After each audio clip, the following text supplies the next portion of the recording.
We have learned about Salt March earlier. Now, let's look into the participants of the civil disobedience movement and their notions about Swaraj. Here we are looking into the participants of the civil disobedience movement. Here we have the rich peasants, the poor peasants, the industrialists who are nothing but the business people, and then the industrial working class people who work under the business class people, and then we have women participation too. So totally there are five participants: rich peasants, poor peasants, industrialists, industrial working class people, and women. Now let's get to know how each of these different social groups participated in the movement. First to go were the rich peasants, who were the producers of commercial crops. Since economic depression, these rich peasants were not able to sell their products as there were no demand. They found it really difficult to pay the government's revenue because the revenue was high. They have also asked for the reduction of revenue rates by quoting depression, but government refused to reduce the revenue rates. So they enthusiastically participated in the civil disobedient movement. For them, Swaraj meant the reduction of revenue rates. The movement was stopped in the year 1931 without reduction of revenue rates. So the rich peasants were really unhappy and lost their interest when the movement was relaunched in the year 1932 because their only motive was to reduce the revenue rate provided by the government. So since that didn't work out, these people lost their interest when the movement was relaunched. The second participant were the poor peasants. They were poor farmers who rented land from landlords to cultivate it. Now, what do you think the problem of poor peasants would be? For rich peasants, it is revenue. For poor peasants, it is land rent. They were unable to pay the land rent because of meager income due to economic depression. Therefore, for poor peasants, Swaraj was remittance of land rent.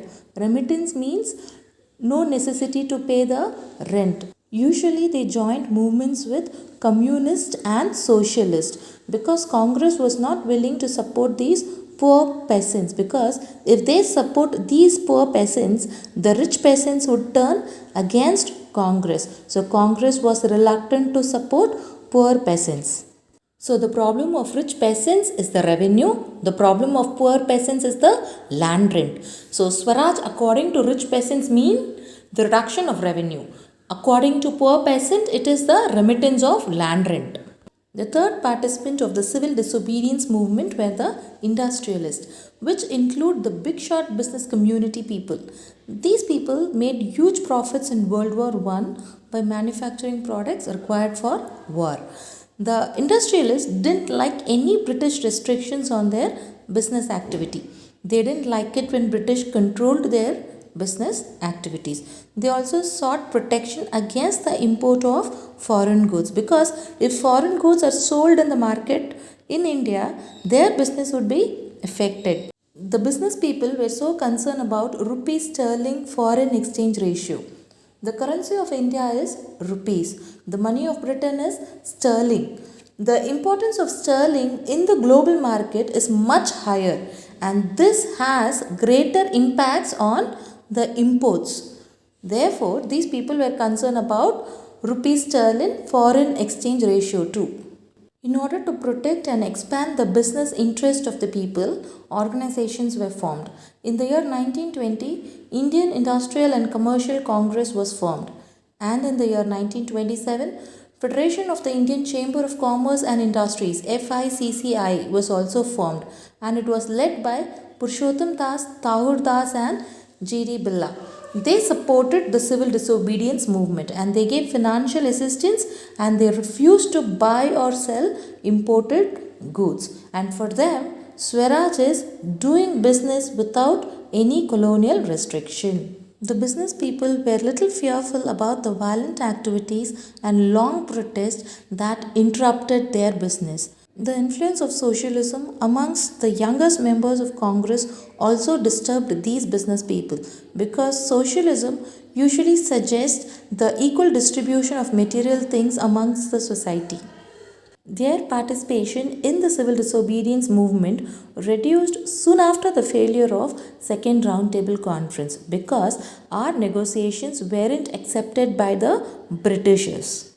The fourth participant of the civil disobedience movement were the industrial working class people, the industrial workers. They didn't participate much because their owners were participating in it and they were closer to Congress. But workers in the Nagpur region participated in the movement by selecting few ideas like boycotting of foreign goods, struggle against low wages and poor working conditions. So, few workers, especially in the region of Nagpur, participated in the movement following three ideas: boycotting of foreign goods, struggle against low wages, and poor working conditions.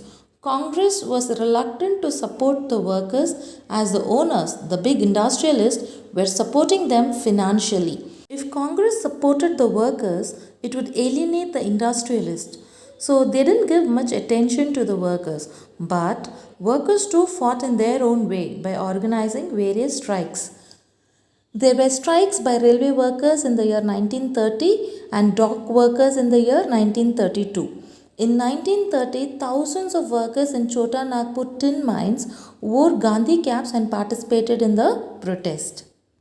Coming to the last but definitely not the least participant of civil disobedience movement, women. One important feature of the civil disobedience movement was the large scale participation of women. Now let's see how women participated in the civil disobedience movement. They participated in protest marches, they manufactured salt, they picketed liquor shops and boycotted foreign clothes. They even went to jail. They felt it is their sacred duty to do service to the nation. In urban areas, women from high caste families participated. In rural areas, women from rich peasant households participated in the movement. Gandhi was very much convinced that it was the duty of women to look after home and hearth. Hearth means kitchen. Be good mothers and good wives. For a long period of time, Congress was reluctant to give any position of authority to women, even though they participated effectively and efficiently. They were only keen on their symbolic presence. These are the few possible questions that can be asked. If you find any difficulty in answering these questions, kindly do start from the beginning of the module.